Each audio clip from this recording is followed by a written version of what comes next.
Good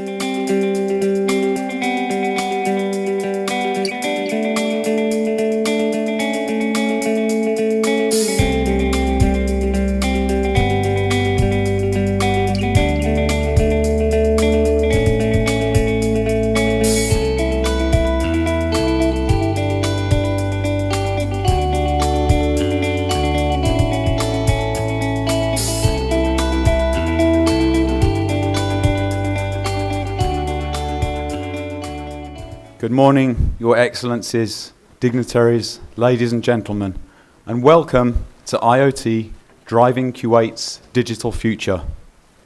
It's wonderful to see so many top executives from Kuwait and the GCC present here today, and thank you very much for coming. Bloomberg Business Week Middle East and Oliver Wyman have collaborated for this event to highlight the importance of the Internet of Things as a game changer in Kuwait. It's no exaggeration to say that we stand at the dawn of a new age. IoT, along with its cousins, AI and big data, hold the potential to transform all industries and public sector organizations as well. I'm sure we're going to hear a lot of interesting numbers today, and one number that stands out for me is 100 billion. That's the upward prediction for the number of connected devices by 2020. Just 2 years away. In a relatively short space of time, we've become accustomed to the idea of devices talking to devices, machines talking to machines. But I'm happy to say at this event today will be a bit more traditional, and it will be people talking to people. And hopefully there'll be no interruptions from mobile devices. It's vital to put our minds together while IoT is still at a nascent stage, because ultimately IoT will be here for the benefit of society, and it will be overseen by people. And speaking of people, we're immensely privileged to have such a high caliber of guests and speakers here today. We also have a very packed agenda, which is why we'll move on swiftly with the proceedings. I'd like to call to the stage Poonam Chawla, General Manager of Bloomberg Business Week Middle East, to say a few words. Good morning, Your Highness, ladies and gentlemen. Thank you for making an effort to attend this morning's event.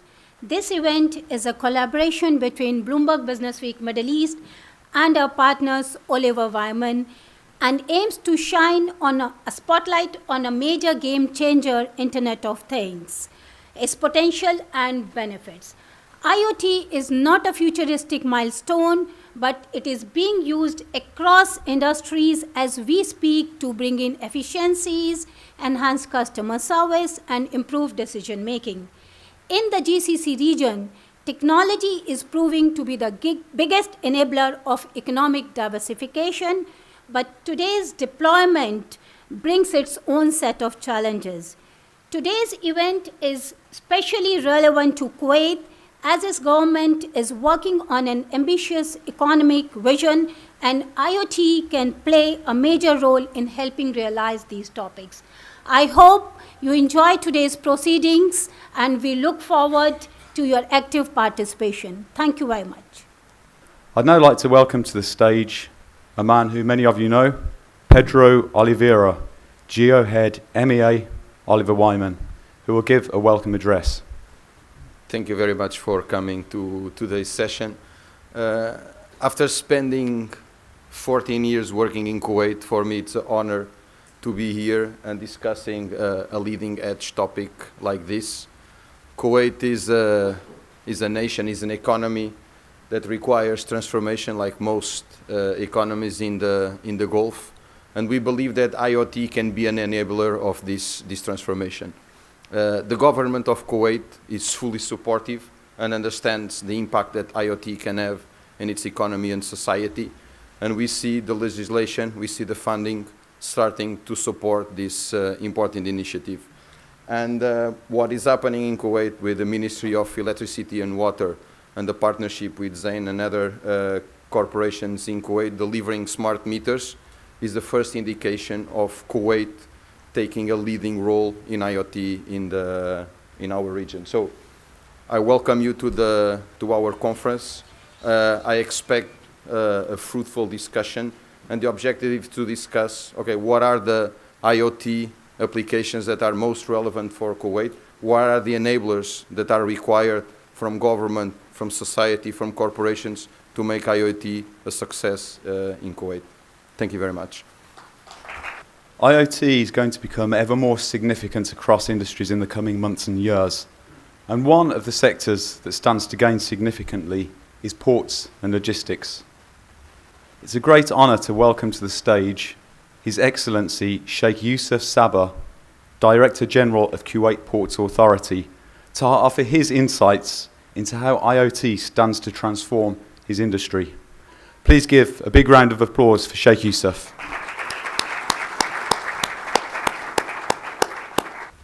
In the name of God, most gracious, most merciful, Dr. Saad al-Barrak, Ms. Poonam Chawla, Mr. Pedro Oliveira, Dr. Saadi Trad, Mr. Roger Field, distinguished guests, ladies and gentlemen, good morning. I would like to first of all thank Bloomberg and Oliver Wyman for giving me this opportunity, not only as a keynote speaker, but a speaker at an audience that have reached the pinnacle of their careers with a wealth of experience and knowledge. An example of that is Dr. Saad in front of you. So thank you, Bloomberg, thank you, Oliver Wyman. The theme of this symposium is the Internet of Things, driving Kuwait's digital future, unleashing Kuwait's potential hub for IoT. Let me start with the regional oil-dependent economies of the GCC and their different efforts to find non-oil related revenue streams, especially after witnessing major volatilities of the prices per barrel, with and most of the time without any economic reasoning behind the fluctuation in prices. The Kuwaiti effort started with His Highness the Emir's vision to transform Kuwait into a financial and business center, which gave birth to the development of a plan called New Kuwait 2035. New Kuwait 2035's main vision revolves around the improvement of Kuwait's ranking in the different types of indexes, two of whom which are related to the Kuwait Ports Authority, and that are the Port Infrastructure Index and the Logistics Performance Index. The improvement of the country's indexes would collectively move our economy in an upward direction, attract foreign investments, ease of doing business, employ and enhance the local workforce, and diversify alternative sources of national income. Now, for us to do that efficiently, we need to transform and digitalize our impotent government system. And the best way to do that is by applying the Internet of Things for each and every government service and or transaction. This effort should be done collectively by having different government agencies collaborating to allow the whole system to work efficiently. To give such an example, to allow Kuwait Ports Authority to implement its smart port system, it requires the cooperation of at least 14 government agencies, all with their different port-related services, to be fully digitalized, then integrated into the so-called port community system. It sounds simple, but it is so complex that no government agency should fall behind, and no government agency at the same time should fail.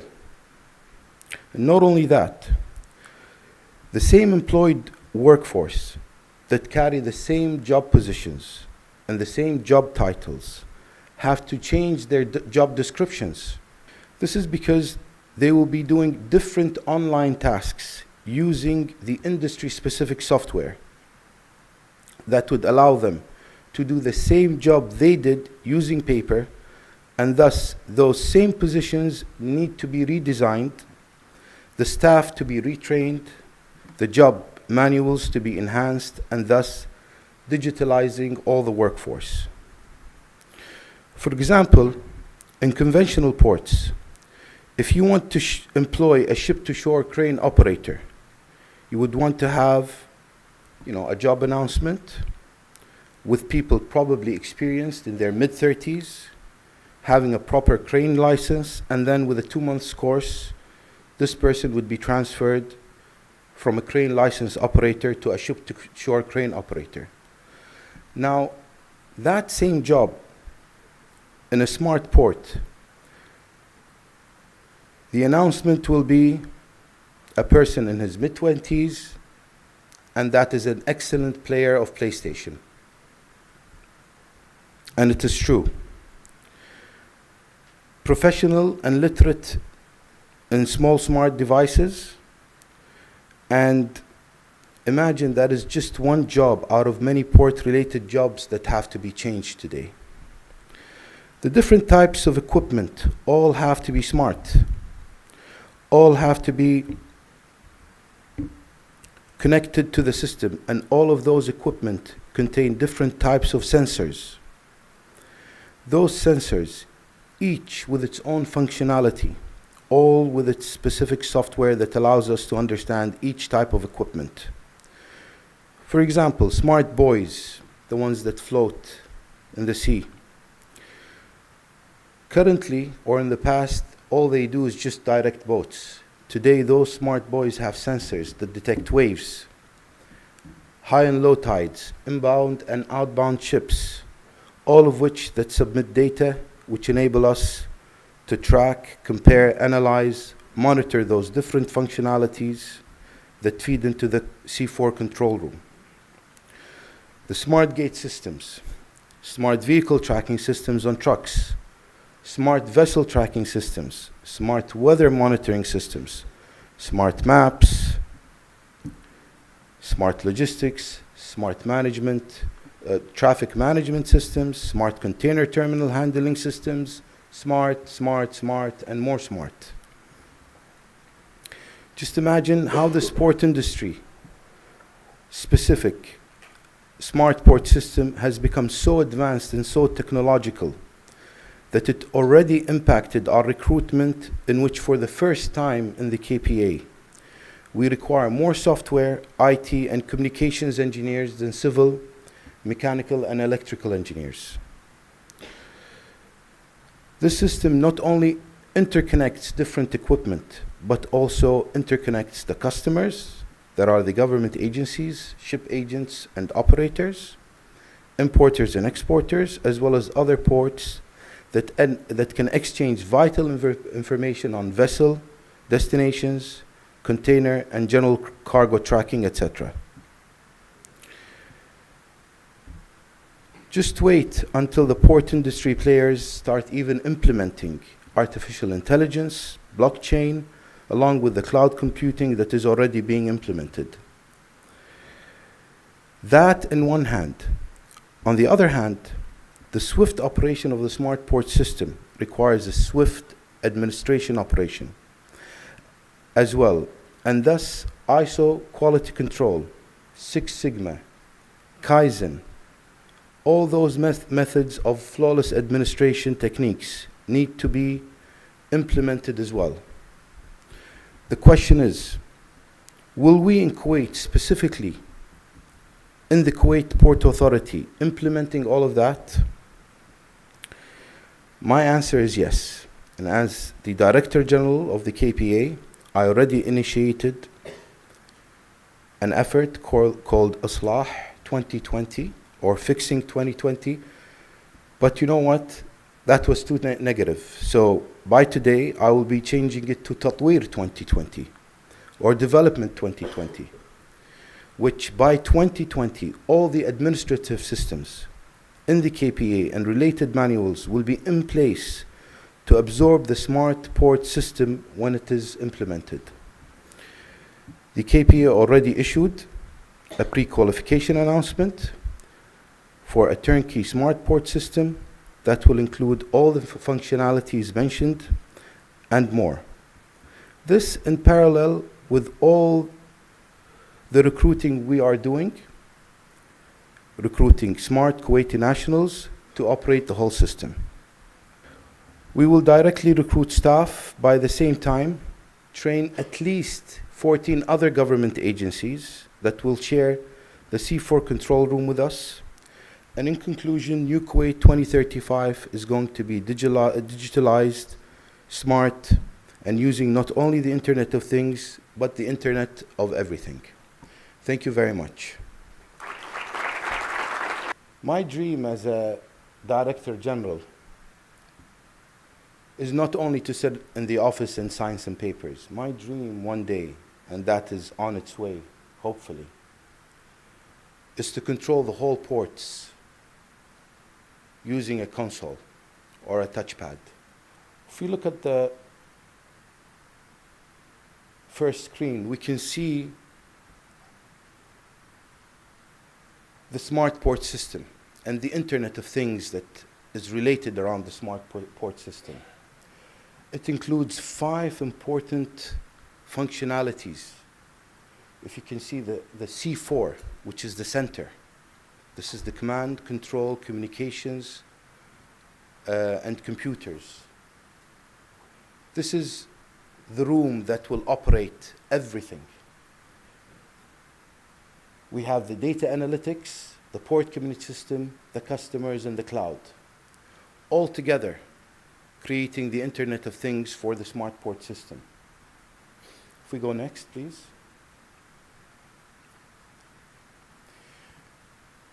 In data analytics, you can see that there's a circulation because data analytics never stops. We get different raw data that needs to be disseminated, analyzed, and thus creating KPIs, optimal efficiency, and swift operation. And that changes by time. In the first screen, as you saw 5 major issues, but maybe in the future we would include more equipment, more technologies, artificial intelligence. It will be the 6th. We might include blockchain. It will be the 7th, and so forth. Next, please. If you look at the command and control system or the C4 system, it's going to include everything directly related: the logistics cities, the stevedores, the control tower, smart gate system, container terminals, the manifest, the 3 ports operations. All will be operated not only by the KPA, but by 14 other agencies, including the customs clearance, the Ministry of Interior, the Public Authority for Environment, and others.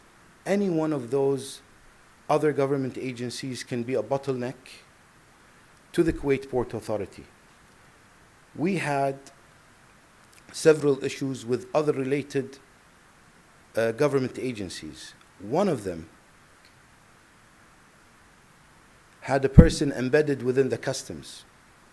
All he had to do is go for a lunch break. And that stopped 300 containers on back of 300 trucks to leave the port in Shuaibah. On that day, it was a nightmare. We don't want that to happen again. Using digitalization, the Internet of Things, all of that will change. Next, please. Of course, everything will start and end with the customers because they are the essence. It is so important for the ports to enhance the customer-based services. Who are our customers, as you can see? Government agencies, importers, exporters, and ship agencies. At the same time, all of them will have the feedback of data with our port community system. That port community system today has an association, an international association of port community systems ports. That port community system today in all the different countries in the world is money making. At the same time, it provides a complete service for all the government agencies. it came to a point where certain government agencies have left their own portal because the port community system was more than enough. And we can see that today in ports like Hamburg, Rotterdam, Antwerp, is where one platform is for the whole, city's economy. Anything you need goes through that portal. Next. Going back to that system, this is where we're going to start. And we're so happy that we have already issued the pre-qualification. The closing is going to be on the 8th of December, next week. But what is so important is that in our pre-qualification meeting, I saw the top 20 industry players. And that, of course, is comforting. Before the new Kuwait plan, there were so many tenders being cancelled, so many projects being delayed. What did that conclude? It concluded that the major players started, disliking Kuwait in some way, not wanting to come and participate, not wanting to come and spend money to present, to provide, to give what they have in terms of their latest technologies. Today we see the opposite. Today we see all the industry players coming, willing, wanting to come because they can see that other government agencies are actually implementing their 2035 plan. I would like to thank you so much for listening to me, and thank you Bloomberg again, and thank you Oliver Wyman. Thank you. Thank you very much to His Excellency Sheikh Yusuf for that fascinating presentation. It's amazing to hear how IoT is actually being used at the moment in such a big and important industry. Our next session is a fireside chat with one of the best known business leaders here in the Middle East, a man who led a single country mobile operator to become a pan-regional telecom operator in multiple markets in the Middle East and Africa. He is now executive chairman of ILA Group, which is busy investing in numerous different technology companies. Please give a very warm welcome to Dr. Saad Al-Barak. Well, Dr. Saad, thanks very much for making the time to join us today. It's great to see you. Since you joined ILA Group, it looks like you've been making some very interesting investments in various different technologies. Can you just tell us briefly about some of the IoT-related investments that you're making, and also how you see the Internet of Things at the moment in Kuwait? We started ILA Group around 2012, and in 2014 we had established the joint venture with Caltech, which is California Institute of Technology. Caltech, as you will know, owns JPL, which is Jet Propulsion Laboratory, and NASA, National American Space Agency, outsources all of this, its CIT development, to JPL Caltech. And over 15 years, they've developed all these gorgeous technologies that is meant to control the space shuttle. Space shuttle is the first prototype of an IoT, because the space shuttle carries on top of it 22,000 sensors. And then it has to be controlled while it is, let's take the moon to start with. The signal from the moon to Earth takes 45 minutes. If you count it both ways, that's an hour and a half.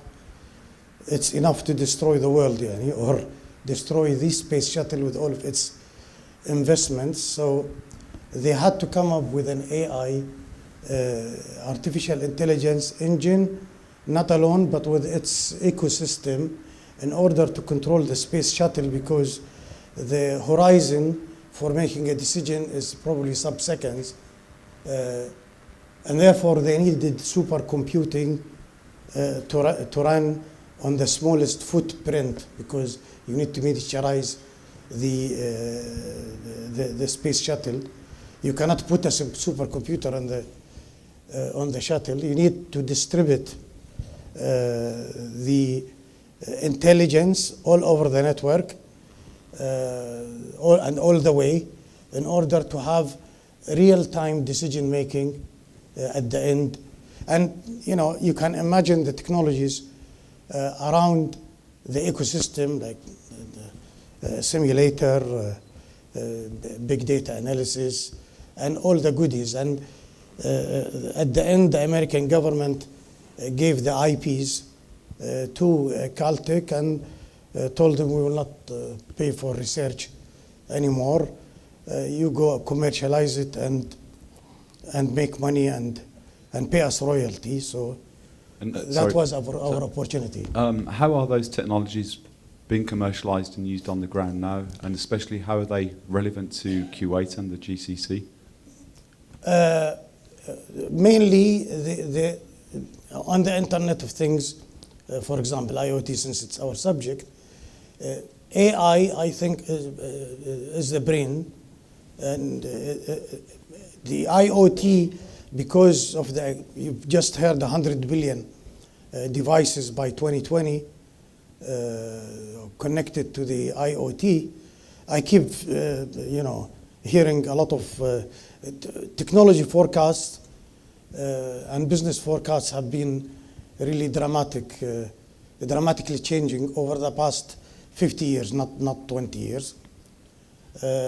So the whole issue is, with this massive deployment of the massive Internet of Things, it will generate data which has to be dealt with in real time.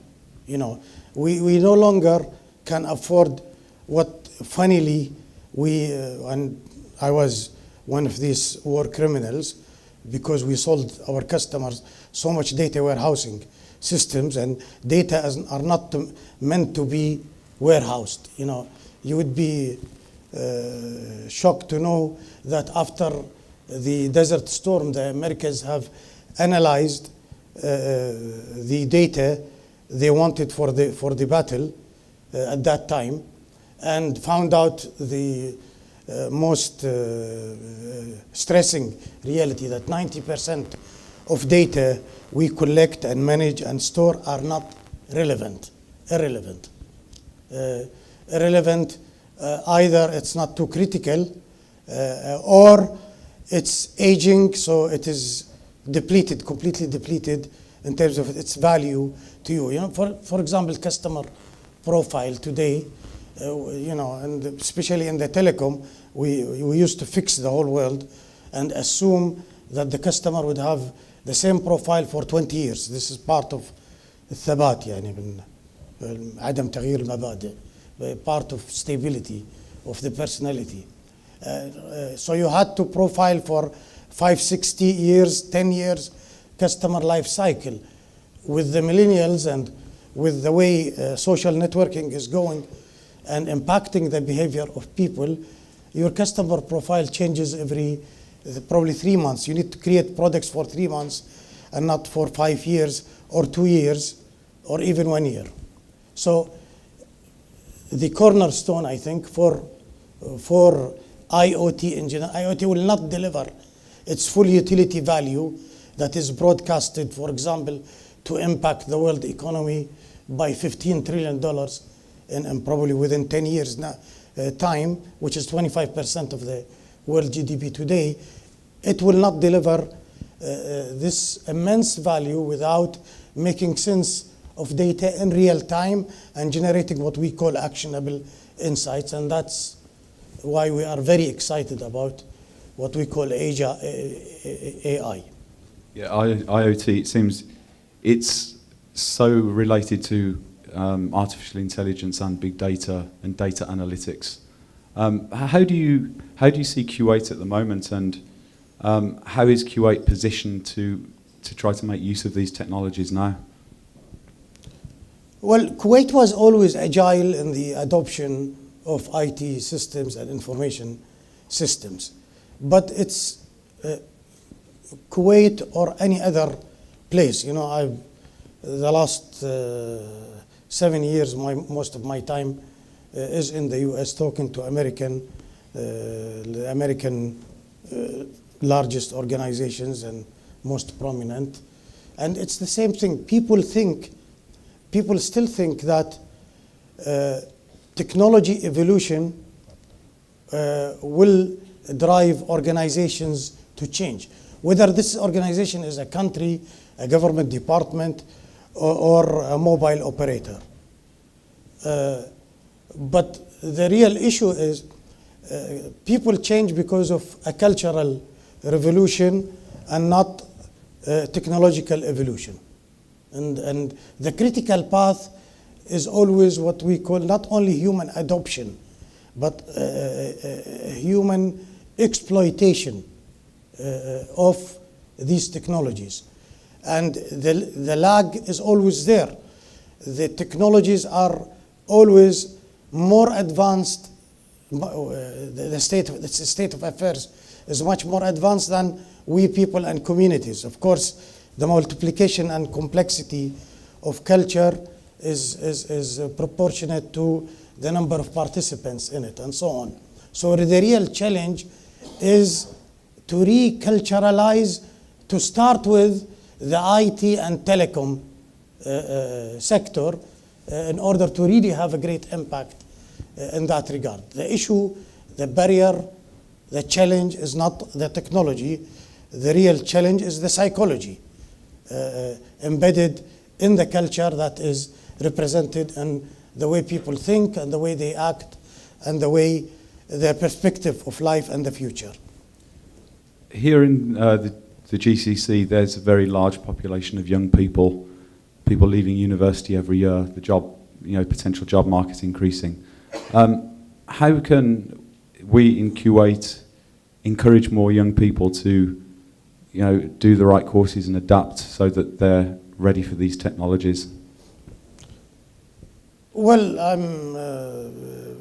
being a Kuwaiti, I'm very proud of our young people, and this is the culture of this country. Many people really do not understand Kuwait. They think it's one of these Gulf states, and I'm, with due respect, I will dare to say that no, we are different. We're a very entrepreneurial country. We've been there for 300 years, and our forefathers are all entrepreneurs. And to come and settle from north, south, west, and east, to come and settle in Kuwait, a region that is, or a small country that is so depleted of any natural resources, and yet develop a port that flourishes and generate industry after industry. We started with basic food and subsistence and diving or catching fish and evolving to going after pearls in the sea. And then when we were hit by the Japanese technology, we evolved another competitive advantage, which is transportation of goods between Africa and India, filled by the Kuwaitis who come from the Arabian, mainly come from the Arabian desert. So this entrepreneurial DNA of Kuwait, the freedom that we enjoy in Kuwait, the institutionalization, and I think the encouragement would be really in terms of education. And I'm happy to say that the encouragement is coming also from the National Fund for the Development of SMEs, which is the most generous initiative ever by any country worldwide to the youth. It's a fund which is $7 billion, very generous and very encouraging. And our mission is to transform the culture in a way to not only revive but promote entrepreneurship on the which if you promote entrepreneurship, you're promoting education and training and developing the skills of the countries, taking it to a far degree. You're optimistic. I'm, optimism is the only option. There's no other option. That's great. Well, I think we're out of time now, so thanks very much, Dr. Saad, for joining us. Thank you very much. Brilliant talking to you. We've heard some fascinating insights from Dr. Saad there, and now we're going to get the perspective of Kuwait's leading mobile operator. Please give a big hand for Nawaf Al-Garabali, the CTO of Zain Kuwait, who is going to deliver a keynote presentation. Good morning, everyone. I'm very pleased to have the opportunity to present in front of you the vision of the private sector of Kuwait when it comes to technology evolution and IoT transformation. That this is the subject of today's speech. And listening to the first two keynotes, I'm very happy, Sheikh Yusuf, that there is a vision in Kuwait that we really share with each other. Having this vision gives us the motivation to evolve and to adapt and to improve ourselves in order to serve the society and to serve the government, public and private sector, and serve our clients. Of course, Dr. Saad Al-Barrak, my leader, I'm happy to be from your school, always inspirational. For the past 20 years, I've been in Zain, and I've been hearing about digital transformation. Business is changing, economy is changing, and everything is changing. But for the past 20 years, it was specific to certain verticals. So small screen phones to big screen phones, from voice content into rich contents, from analog photography to digital photography. So the transformation for the past 20 years was really specific to certain segments or certain verticals or pillars in the industry. And this is not a new thing. We've been listening to this for the past 20 years and preparing ourselves for the next big thing that's going to come. Now, from last couple of years, the change has been shifted towards a different mindset. So it's not a change of different technologies and pillars that touches consumers or governments or countries. No, it's changing the nation itself. And to complement on Dr. Saad Al-Barrak, say that we see change in culture when it comes to adopting new technologies that we see that is going to innovate nations itself. The millennials are really strange, and the way they adopt technology, it's not they have fun in it, no, they adopt their lifestyle to be part of this technology box that is changing. This change is creating an innovative nation. So when we define innovation when it comes to nations itself, it's not technology, it's a nation that is moving fast towards adopting new technologies, a nation that uses whatever resources that they can have to achieve one main big goal, which is improving quality of life for its citizens. Now, we see ourselves as part of this improving of the quality of life of its citizens. And what's the pillar that could change this from today's point of view is the ICT industry. It's the technologies, the information and communication technology. This pillar is touching all the aspects of human lives, whether being small or big, but it does touch that. And the main objective of it is that we would like to see it improving the quality of life, which is aligned with the objective of Kuwait 35, which is what we seek for. So defining an ICT is not that we will bring the biggest technology and the newest technology to implement it and we are happy IT people or happy engineers. No, this is not the essence of it. The essence of it is that can we create the cultural value of this technology that will improve the quality of life of Kuwait as a nation. So this is the mindset that the public sector and the private sector should adopt and should work together in order to achieve. Now, we understand the challenges that the government or the public sector has. They want to improve the quality of life, they want to increase the growth, have sustainability and efficiency when it comes to running the country itself. These challenges, when translated through an ICT mirror, from a technology point of view, it comes in 6 different challenges. So we define it as smart governance, smart environment, smart living, smart mobility, smart people. Everything is about smart. It's about being automated. It's about generating the necessary data from all these IoT devices that probably are going to be implemented in order to take the right decision. It's all about making the right decision at the right time from the responsible people. So the ICT touches points on all these 6 pillars. But in every country, it depends on the maturity of the country itself. So I'll give an example. In Singapore, they have an aging population. So the government of Singapore decided that they should concentrate on the smart living aspect of the ICT industry itself. So they created the apps. Probably if you know about it, the first responder app, if someone has a heart attack or falls in the street, from proximity sensor point of view, it notifies the next one, the closest one, and he jumps and helps. And this improves the quality of life for the Singaporean people. For example, Barcelona is very enthusiastic when it comes to environment improvement. So they have millions of sensors when it comes to agriculture and all these things. So they want to save money, they want to improve their environment. So Kuwait should really look at which aspect they want to start with. We would like to have them all, yeah, but we need to prioritize ourselves. So we should start with whatever is relevant for Kuwait for today.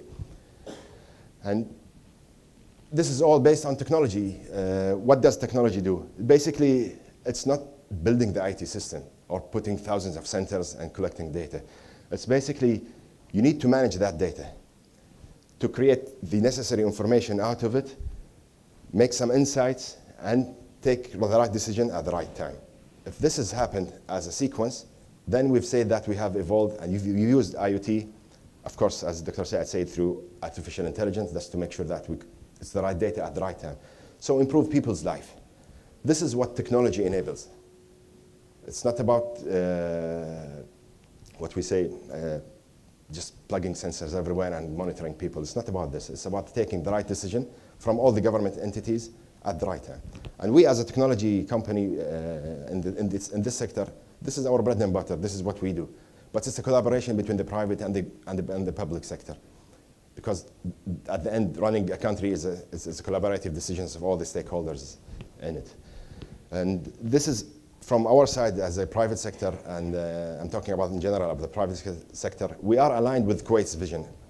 As His Highness the Emir said, that we would like to make Kuwait as an investment, financial and commercial center that attracts investment. Investment is not only money that is pumped into Kuwait, it's also people, culture, knowledge, art, science, and all these things. And these are attracted by creating the fundamental platform to attract all these things. And we've aligned the strategical direction of Zain to translate the Kuwait's vision into the IoT infrastructure, into these pillars that we would like to see happening in all these different sectors. We have initiated a lot of projects. We have the Zain Life and the Zain Health platforms. We are also involved with the KPA into this pre-qualification tender, and hopefully that we see something happening in Kuwait. This is very inspirational, Sheikh. It's really, really interesting to see. And we've been there, and the biggest, the biggest thing that we are proud of is the MEW project with the smart meters. I think this is something that is live. It shows that if there is a will, something will change and something will happen, and it will improve the industry itself. Probably I'll end it up with a small video, if you allow me. There is no sound.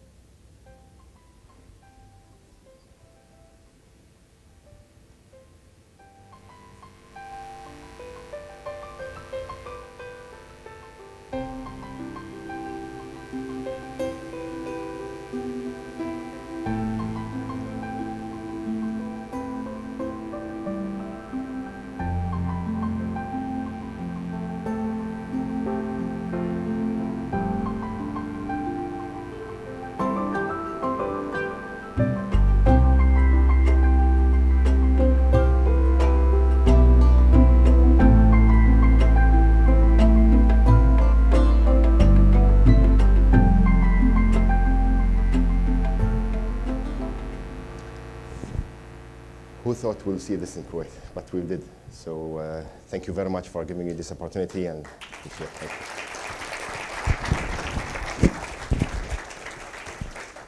Thank you very much, Noah, for that presentation. It's amazing to see the work that telecom operators are doing in the space, and especially the diversity of solutions that are actually available from IoT. We now move on to our first panel discussion, which is called Kuwait, a burgeoning hub for IoT. It will focus on the immense potential of IoT in Kuwait and how IoT stands to benefit the country. I'll now call our panelists on stage. We've actually, while many events are beset by dropouts, we've actually got one extra speaker on this panel. So, first, Dr. Mishan Al-Ataibi, Assistant Under Secretary of Consumer Affairs at the Ministry of Electricity and Water. Sadi Awinat, Chief Digital Officer, GE Power, MEA and South Asia.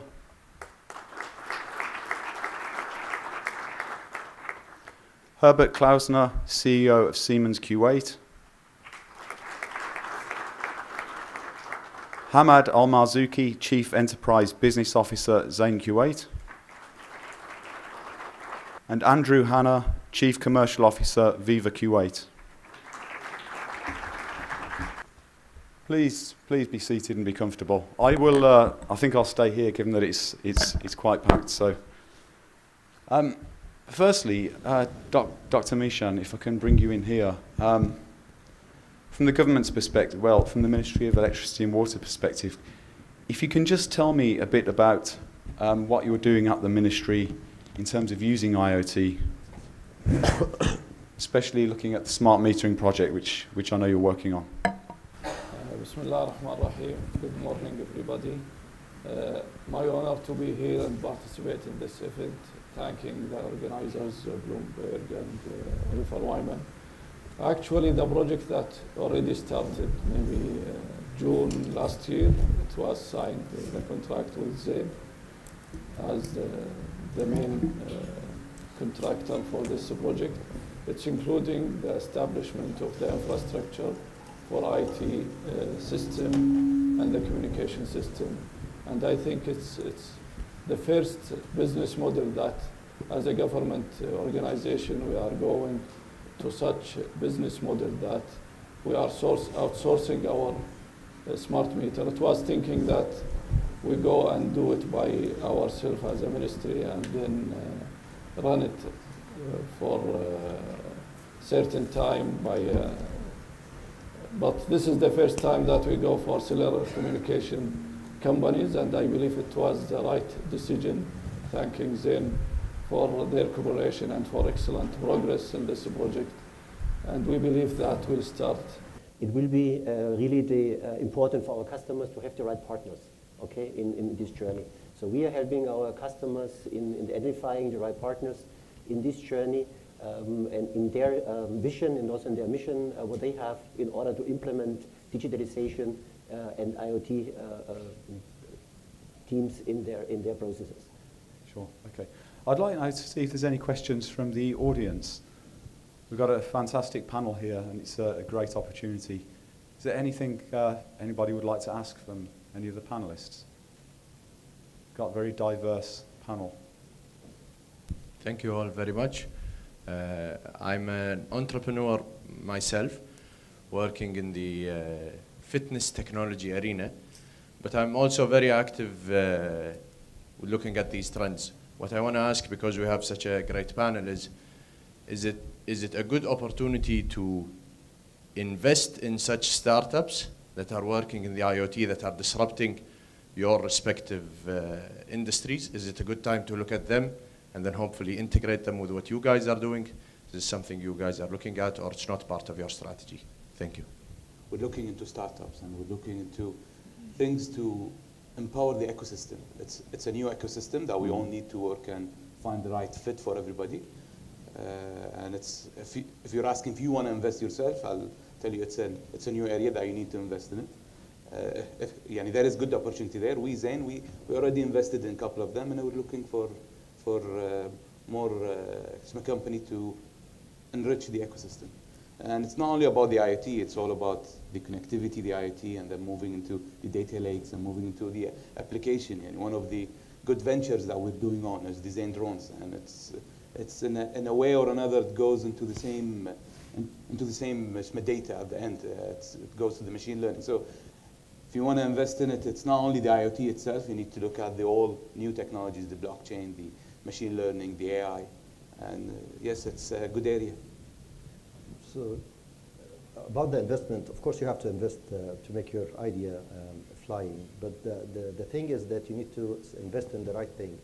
There's no point of investing of something that is already available or becoming a commodity, like technologies that companies like Zain are offering, hosting and kind of mobility.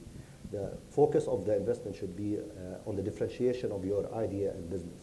This is where most of the investment should be, to create an edge that will make you and make your company or an idea a killer application or new services, rather than reinventing the wheel or competing with the big guys of little value that you will be achieving. Sure. Any other questions from the audience? So in terms of specific solutions, we're obviously starting from a platform layer at this stage. So if you look at the vertical industries, there's two ways we can go from the bottom up in terms of the platform, in terms of the connectivity, and then looking at solutions specifically for those industries. In all honesty, I think going after vertical solutions is still a little bit early in our life cycle at this stage. I think what has been meaningful for us and where we have seen better traction is certainly moving from the bottom up layers and working in partnership with a number of operators, whether it's fleet management, smart cities, smart living, smart homes, smart buildings and enterprise and corporate clients, for example. For us, the concentration has been primarily on the area of corporate as opposed to government for now. That's where a lot of our case studies and a lot of our traction has been gathered so far. In terms of the connectivity layer, and then we're working with a number of partners, some globally, some locally, that providing very specific industry type solutions. We believe a partnership model makes a lot more sense for us because of the subject matter expertise. I think someone that has subject matter expertise in oil and gas, for example, or fleet management or tracking or smart buildings, I think would be able to offer a much better, faster, deeper advice to the customer than we would at this stage. And I think if we stand on the shoulder of giants, I think we can get much further ahead into that space. So this is how we are approaching those segments and the verticals of the particular industries. Great, thank you. If I can just have a few closing remarks from each speaker now on just how optimistic you are about IoT. If we start with you, Dr. Mishan, just a few sentences. Actually, IoT for us as a ministry, it has many opportunity to work and to enhance our performance and to utilize our resources in a good way. A lot of fields can be applied as a technology and will get more benefits from. Very, very optimistic, especially from an industrial perspective. You mentioned 100 billion devices connected by 2020. Most of those devices will be related to machines and coming from the industrial world. And you can imagine when we connected 3 billion human beings with their gadget, what happened. So you can imagine when we connect those machines, what's the potential and where we can end up in the future. Sure, thanks. Herbert? Yes, I see also a very, very great potential, especially in transforming both industries and society. Because digitalization story is about using data, making something sensible out of it, make life better, make our customer more competitive, and this is exactly what we also Siemens will drive in the future with our customers. Right, thanks. Yeah, I'll use what Dr. Saad said, is that we need, and I can only be optimistic. And with the Kuwait Vision 2035, I think at least this is the first time that we have a direction as a country, Kuwait, and IoT will most probably be included into the 2035. Okay. And Andrew? I'm very optimistic about the space. I think the next few years will prove to be a game changer, I think, in that space for both the country as Kuwait, but also as our industry. I think finding our feet and breaking into that is something that is a need to do. So definitely looking forward to that space. I think it'll be a very competitive but very exciting as well, and it will change the meaning of our industry over the next few years. That's great. Well, thanks to everyone for your... sorry. Yeah. One question. There have been some concerns that if more automation is going to lead to job losses. Do you think that that's going to happen? And I wanted to specifically ask Dr. Meshan and the entire panel, is that a concern area? Thank you very much for this question. This is really it's a very important concern for us as a ministry. Now we are trying to restructure the sector that's running the smart meters to be toward the more smart services.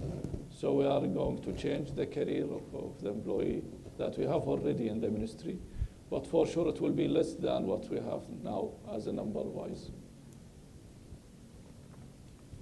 Brilliant. Thanks So very it will reduce some jobs here and there, but it will create for sure more opportunities and new jobs in other domains.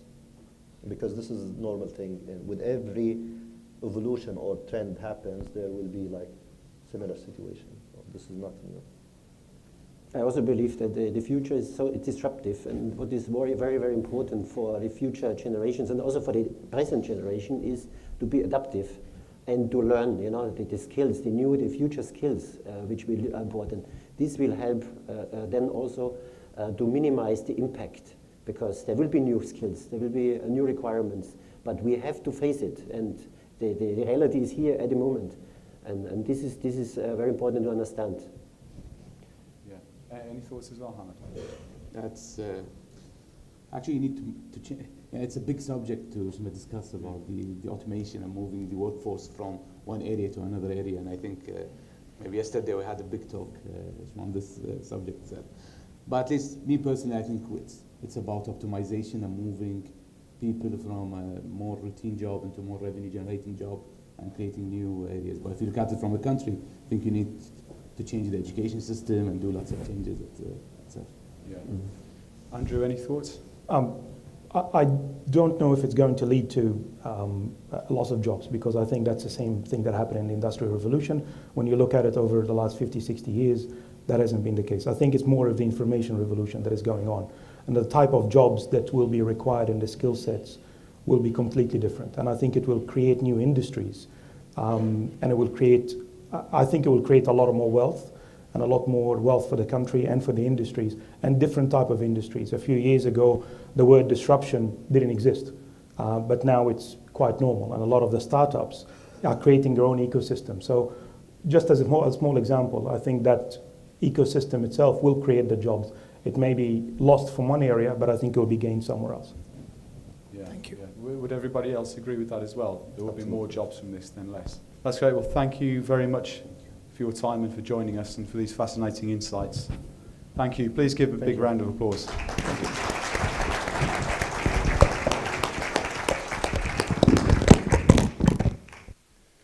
We'll now take a half an hour break for refreshments, and we'll see you back here in half an hour. Thank you.